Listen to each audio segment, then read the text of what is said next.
De l'Évangile de Jésus-Christ selon saint Matthieu, chapitre 1, versets 16 et suivants.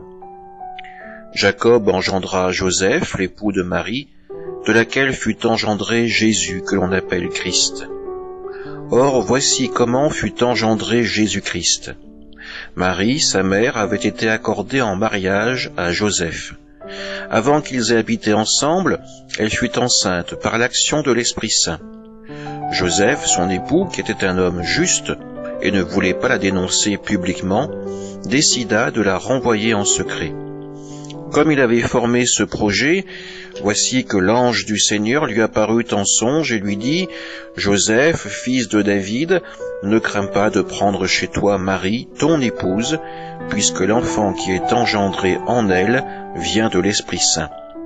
Elle enfantera un fils et tu lui donneras le nom de Jésus, c'est-à-dire le Seigneur sauve, car c'est lui qui sauvera son peuple de ses péchés. » Quand Joseph se réveilla, il fit ce que l'ange du Seigneur lui avait prescrit. Acclamons la parole de Dieu.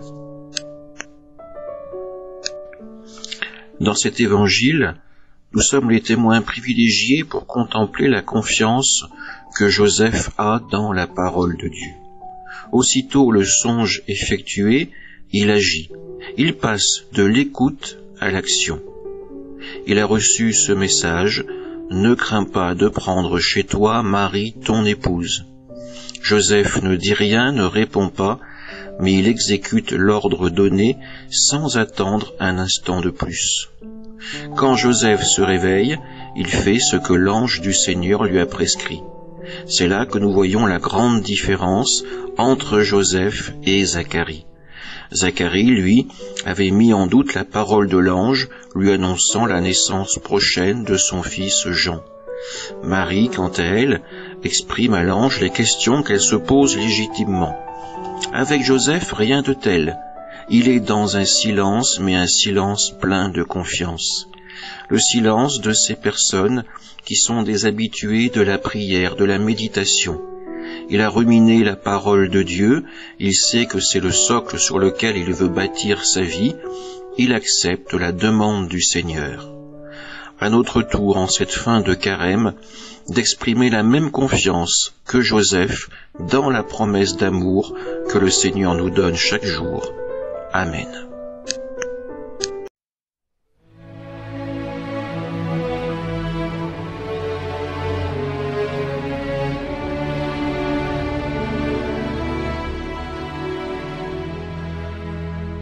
Humble gardien de la Sainte Famille, époux fidèle, Père vigilant, dans la confiance tu n'as pas craint de recevoir chez toi Marie, l'aurore du salut.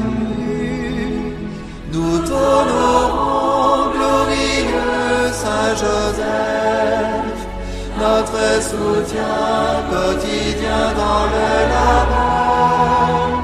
Tu as veillé sur Jésus comme un père, on veille sur nous et conduis-nous à lui.